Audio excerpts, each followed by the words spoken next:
This debate by Dan Barker occurred several years ago, but I just recently saw it. This exchange occurred right toward the end of the debate, and while the Christian apologist seems to think he's making a point for objective morality, take a look at what he's actually advocating. In your debate with Peter Payne, you said, and you made the statement, and I've got the quote here, all actions are situational. There is not an action that is right or wrong. I can think of an exception in any case. Do you believe that? Yeah, but the probability of some of those exceptions actually happening are so small that we can rule them out. But absolutely. We could think of it, yes. Great. Okay. So in that, you said a person came up to the mic and they said, when would rape be acceptable? And you said that exact statement. You said, well, most of them you can almost rule them out. But hypothetically, if a bunch of aliens came down and said, we're going to destroy all of humanity if you don't rape a girl, would you do that? And you said in that debate, yes, it would be morally acceptable to rape that girl to save all of humanity. Do you still believe that? It would be horrible. It would be regrettable. I would hate myself. I would probably kill myself after doing it. But I would have the courage, if that was the only option, if that were the only option, then I would go through with it. I would pity that woman. I would pity myself. But morality would require me to take the course of action that results in the least amount of harm. And those of you whose lives that I saved by doing that, you might be disgusted at what I did, but you would be alive rather than dead. So in that weird situation, which is hypothetical and extreme and would never happen, there are cases where what we think are right and wrong could be flipped around. Now, let me ask you this next question. Could you rape 2 girls to save all of humankind? Well, we're getting into computational, sure. Right? Yeah. 2,000. I don't know if I'm up to it. I don't know if you... I'm sorry, we're not. And if you did notice, that's pretty appalling to make a joke about something that's the most brutal crime that humanity can think of. So, continue. He's actually considering rape as the worst crime that you can commit, not genocide of the whole human race. That's the point he's trying to make. This is just stupid. It's 2 million. There are 6 billion people. Would it be permissible to rape 2 million girls? To save 6 billion? Yes. Yes, it would be. Because otherwise you've got 6 billion deaths. Are you telling me we should not do what is morally necessary to do to minimize harm? You can't get through life without some harm. Okay. Right? Let me go to the next question if you don't mind. Well, I didn't finish answering it, actually. I'm sorry. I think we all agree that it is wrong to stick a needle into a baby. That's horrible. But if that baby needs a life-saving injection, we will cause that harm. We will do that. The baby won't understand it, but we will do that because there's a greater good. So humanistic morality understands that within situations there is harm and there's a trade-off of values, and sometimes we don't live our lives in an emergency mode, but there might be an emergency situation where we might have to do something horrible and regrettable that's against our nature. Okay. Appreciate that. Now, you just said that it might be okay to cause some harm, and your definition of moral in the Rankin debate and most of your writing, any person can be called ethical or moral who intends to act in ways that minimize harm. Now, let me ask you a question.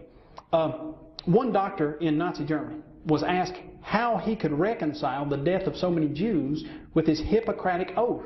And here's what he said. He said, when you find a diseased appendix, you remove it. Referring to the killing of the Jews as being a diseased appendix, him helping the body of humanity. He was intending to minimize harm. In his mind, was he moral? No, because the rest of us can see. Fortunately, there are enough of us in humanity who love our species enough. We make laws to protect ourselves from brutal people like that.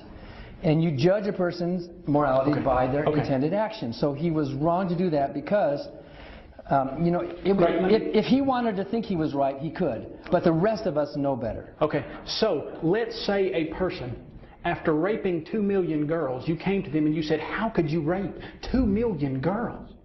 And you said, well, I was doing it to save humanity. Exactly what the Nazi doctor said he was doing. And you just said he would not be moral. Well, let me go on. But I bet you would thank me if I saved your life.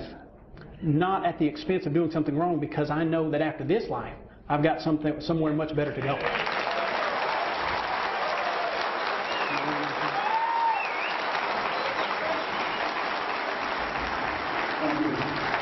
Well, no, you don't know that, Kyle. You don't know that. I do.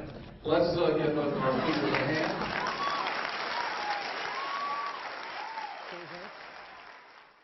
We don't really have to look at some hypothetical, space aliens are going to destroy all life on Earth if you don't rape that woman. In fact, once in a while we'll hear of a case that has occurred where a sex pervert, a rapist, forces a person to have sex with a third person. Neither of them are consenting, and the force is, I will kill you or I will kill her if you don't do it. You're going to do it and I'm going to watch.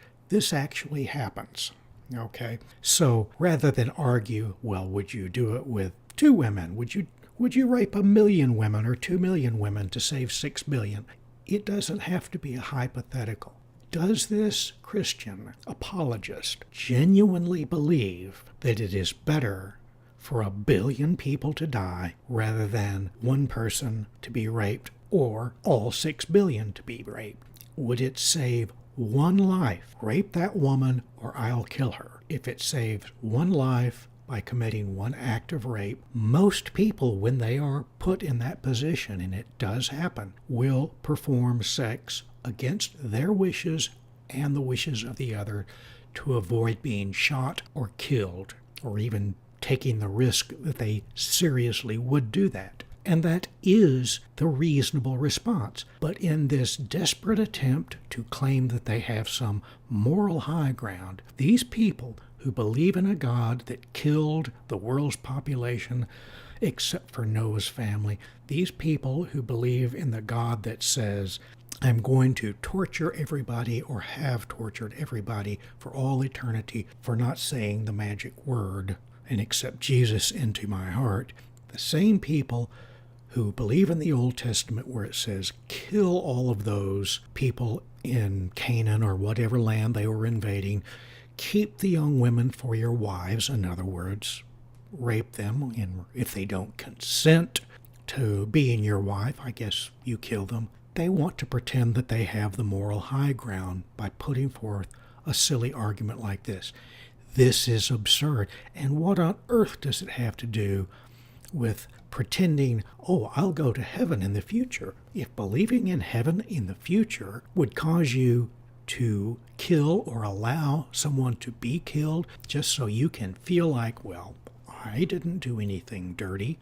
I kept myself pure and clean and didn't rape that poor woman, but she'll die. What kind of morality is that? It is exactly the kind of twisted, perverted morality that is throughout the Bible and other holy books.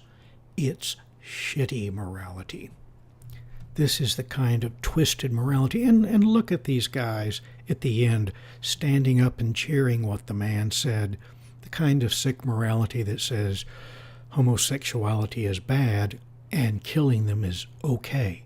This is religious morality. I would like to ask this guy, which is worse, 1 rape or 1 murder? Which is worse, 1 rape or 6 billion murders? I get the impression that he would say that murder is worse than rape, 6 billion murders is worse than rape. I would like to think that he could actually acknowledge that when it's in the abstract. It's only when his dick has to get wet that he is suddenly concerned that rape by him would be worse than murder by someone else.